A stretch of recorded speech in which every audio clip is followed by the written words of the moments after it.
साथियों का बहुत बहुत धन्यवाद देता हूं कि आपसे मुझे बातचीत करने का मौका मिल रहा है।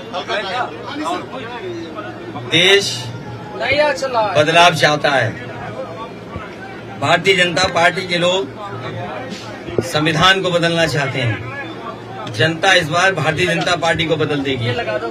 जो लोग डबल इंजन की सरकार की बात करते थे, जो लोग डबल इंजन की सरकार के नाम पर वोट मांगते थे, उनकी होर्डिंगों पर केवल एक है, बाकी दूसरा इंजन गायब है।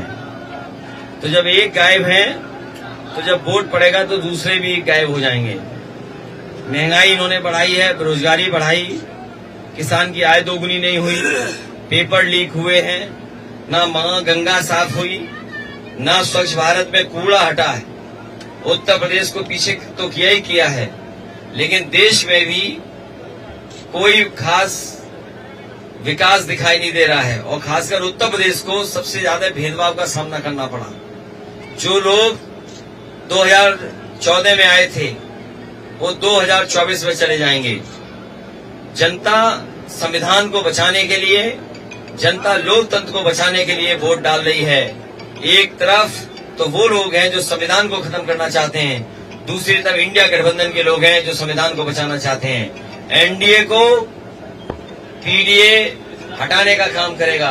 मुझे पूरा भरोसा है कि जिस तरीके से हर वर्ग के लोग समर्थन दे रहे हैं, समाजवादी पार्टी और इंडिया गठबंधन ऐतिहासिक वोटों से जीतेगा। खासकर कन्नौज, आज जो मिलने मिलाने का कार्यक्रम था, लोगों से संपर्क करने का कार्यक्रम था, लोगों के कन्नौज का जो रुका हुआ विकास, उस विकास को आगे बढ़ाने का जो कार्यक्रम था, यहाँ की जनता ऐतिहासिक मतदान दे करके समाजवादी पार्टी को जिताने जा रही है। आपके जनसंपर्क में भीड़ मर रही, क्या कह रही है जनता? जनता बदलाव चाहती है। जनता को धोखा मिला। जैसे उन्होंने जुमला दिया था वैसे ही इन्होंने गारंटी की घंटी दी है। जो लोग 400 पार की बात कर रहे थे, जनता ने भी मन बना लिया है कि संविधान को खत्म करने वालों के साथ आर और पार होगा। आप बहुत सा काम कन्नौज में कराया, कन्नौज पार्क बनाया था, 5 सालों से चालू नहीं किया जा सका। क्या आप न केवल जनता के लिए किए हुए काम रोक दिए, लेकिन बड़े बड़े काम भी रोक दिए। इसी क्षेत्र में हवाई पट्टी बनी थी, हवाई पट्टी पर कभी हवाई जहाज नहीं उतर पाया।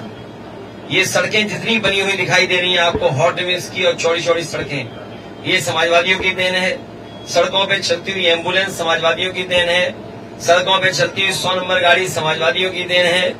ये जो बिजली आ भी रही है और जितने सब स्टेशन बने हैं वो समाजवादियों की देन है। यहाँ सीएससी को अपग्रेड करना, सीएससी में सुविधाएं देना समाजवादियों की देन है। कन्नौज जैसी जगह पर बड़े बड़ी मंडी बनाना, परफ्यूम पार्क बनाना, इंजीनियरिंग कॉलेज बनाना, डेयरी का प्लांट लगाना और किसानों को सही तरीके का बीज मिल जाए उसके लिए एक्सीलेंस सेंटर बनाना और सुविधाएं दे करके आलू को भी आगे बढ़ाने का काम किया था, जिससे आलू का काश्तकार, आलू का किसान को भी लाभ हो। बीजेपी सांसद कह रहे हैं कि भारत पाकिस्तान का मैच। देखिए, इस बार वो बाउंड्री के बाहर हैं। उनका चेहरा बता रहा है कि वो हार गए हैं। हार नहीं गए, हार चुके हैं। और जनता उनसे हिसाब किताब मांग रही है कि बताओ रसूलाबाद में क्या काम किया है। रसूलाबाद की जनता उनसे हिसाब किताब मांग रही है कि बताओ काम उन्होंने क्या किया, और काम नहीं अगर उन्होंने किया न बता पाए तो जनता इस बार उन्हें खारिज कर देगी। घर और गढ़ की बात चल रही है कि घर और गढ़ की लड़ाई है। सपा का गढ़ है लेकिन सुब्रत पाठक का वो घर है। मेरे पत्रकार साथी, रसूलाबाद जो विधानसभा क्षेत्र है, न मेरा घर है न उनका घर है। कन्नौज उनका घर है, लेकिन हम समाजवादियों का घर लोहिया जी के जमाने का है। और जो क्षेत्र विधुना है वो हमारा घर है, बीजेपी का घर नहीं रहा।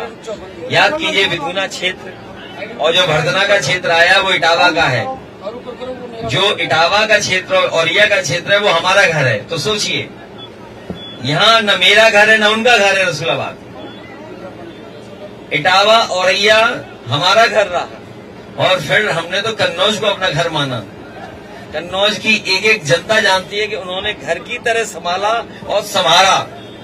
ये तो दुश्मनी हो सकता है जो घर को बर्बाद कर दे। घर को संभालने वाला, घर को सुंदर बनाने वाला, घर को और विकास से जोड़ने वाला अपना घर मानेगा, या वो जो घर की हर चीज को खराब कर दे वो अपना घर माना जाएगा। इसलिए पत्रकार साथियों, ये रसूलाबाद ना उनका घर है ना मेरा घर है।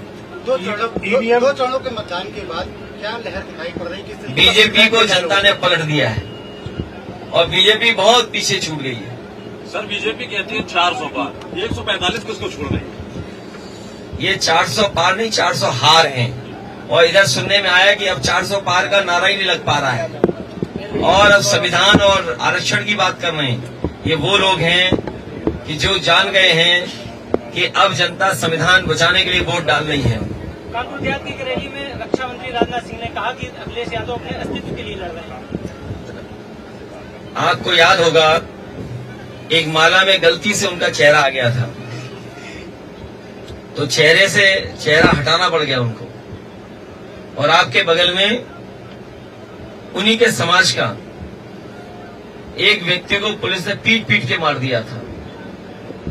हम सब लोग उसके दुख में पहुंचे थे, परिवार की मदद के लिए पहुंचे थे।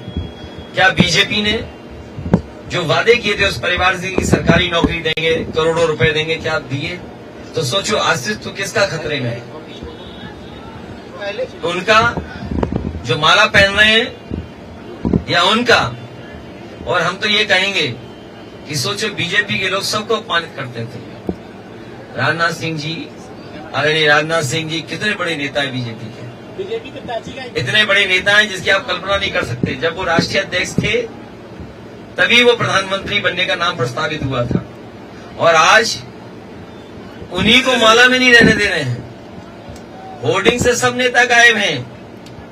तो जो नेता गायब है होर्डिंग से, उनका अस्तित्व खतरे में है कि जनता के साथ जो खड़े हैं उनका अस्तित्व खतरे में है। पहले फेज के मतदान के बाद प्रधानमंत्री ने बयान दिया था कि अगर गठबंधन की सरकार आ जाएगी तो कांग्रेस जो अल्पसंख्यक है उनको बहुसंख्यकों के अधिकार दे देगी, इनके बच्चे ज्यादा हैं, उनको आपका अधिकार छीन के दे देगी। क्यों कहना पड़ा प्रधानमंत्री को?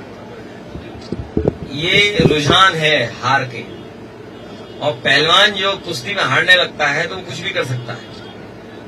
ये हार की डर की वजह से कुछ भी भाषा इस्तेमाल कर सकते हैं। इसीलिए मैंने कहा मतदान के लिए सावधान हो जाएं और लोकतंत्र बचाने के लिए मतदान करें। अध्यक्ष जी, राजनाथ सिंह ने जनसभा के दौरान सपा और कांग्रेस को विलुप्त होने वाली पार्टी बताई, डायनासोर से तुलना की थी, क्या कहेंगे? माला से विलुप्त कौन हुआ?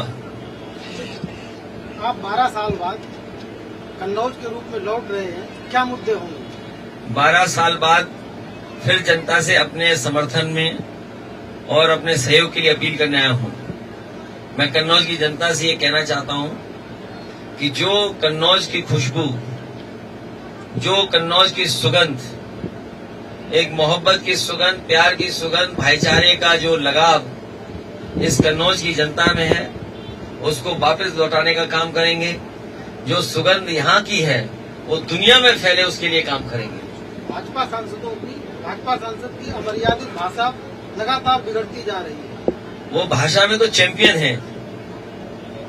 थोड़ा शाम हो जाए फिर तो आपकी भी पिटाई हो सकती है, क्योंकि रात में उन्होंने पुलिस को पीटा था, शाम को किसी को भी पीट सकते हैं। सर, किसी समुदाय के खरीदने की बात कही। मैं इतना दुर्भाग्य है, लोधी समाज खड़ा है इस बार। लोधी समाज और वीरांगना अवंतीबाई को मानने वाले लोग एकदम खड़े हैं इस बार कि इन भारतीय जनता पार्टी के जो सांसद हैं, इन्होंने जो समाज को अपमानित किया। सोचो, इतना समाज का इतिहास बड़ा है, जो वीरांगना अवंतीबाई को रास्ते पर चलते हैं, जो इतिहास गवाह है उनके योगदान को, उनके काम को। और ये हमारे सांसद, वो शायद रात थी, सोचिए आप, शाम थी। इसीलिए मैं कहता हूँ शाम के वक्त उनसे कोई सवाल मत पूछना, ईवीएम पर उनको पसंद ना हो। ईवीएम को लेकर बड़ा आरोप लगाए जा रहे हैं। देखिए, ईवीएम की लड़ाई चलती रहेगी। वीवीपैट, ईवीएम, ये लड़ाई बहुत लंबी है। कल भी मैंने कहा सुप्रीम कोर्ट ने जो फैसला दिया उसको स्वीकार करेंगे, लेकिन बहुत सारे देश ऐसे हैं जहां पर ईवीएम और वीवीपैट नहीं है। और जर्मनी जैसे देश का मैंने उदाहरण दिया कि जहां पर वहां के सुप्रीम कोर्ट ने ये कहा, जो सबसे बड़ा कोर्ट है, उसने कहा कि अगर वोट ईवीएम से पड़ेंगे तो वो अनकॉन्स्टिट्यूशनल होंगे। तो सोचिए, एक हमसे ज्यादा संपन्न देश, दुनिया का बहुत ताकतवर देश ये कहता हो कि अगर वोट ईवीएम से पड़ेंगे तो असंवैधानिक होंगे, अनकॉन्स्टिट्यूशनल होंगे, अनडेमोक्रेटिक होंगे। तो कहीं न कहीं हमें भी उस तरफ सोचना पड़ेगा। युवाओं में जो बेरोजगारी है उसके लिए क्या करेंगे? ये नौजवान जो लगातार बेरोजगार घूम रहे हैं, इनके जो पेपर लीक हुए हैं, इस बार सरकार को हटाने का काम करेंगे। और जिन नौजवानों का भविष्य इन्होंने अंधकार में डाला है, केवल नौकरी नहीं छीनी है, उनका 1/3 जीवन बर्बाद किया है भारतीय जनता पार्टी ने। रसूलाबाद में कोई बस अड्डा नहीं है और जिला मुख्यालय को जाने के लिए कोई अरे हम तो हवाई अड्डा बना रहे थे, जाओ एक कोने में देख करके आओ। कभी एक हवाई जहाज उतरा था, उसके बाद आज हेलीकॉप्टर उतरा, बाकी बीच में तो सारस उतर रहे हैं वहां पर। पीएम और सीएम बनावर हमलावर हो रहे हैं, चिड़िया उतर रही हैं, कुछ दूसरा नहीं उतर रहा है। तो ये जो सुविधाएं देने का काम है, एम्बुलेंस है, पुलिस की सेवाएं हैं, सीएससी है, अस्पताल में दवाई, अस्पताल में सुविधा, या बस अड्डा, आने वाले समय में समाजवादी लोग काम करेंगे। ये पीएम और सीएम हमलावर हो रहे हैं, कह रहे हैं कि समाजवादी पार्टी में सिर्फ वर्ग विशेष को ही फायदा मिलता है। हमारे मुख्यमंत्री जी का आपने विधानसभा में नहीं सुना? 46 में 56, याद है? जब हमने उन लोगों से पूछा कि भाई आप लोग आरोप लगाते थे कि सब यादव लोगों ने नौकरी ले ली, तो बोले 46 में 56। आज तक सूची नहीं दे पाए 46 में 56। अरे वो तो मुख्यमंत्री से पूछो ना।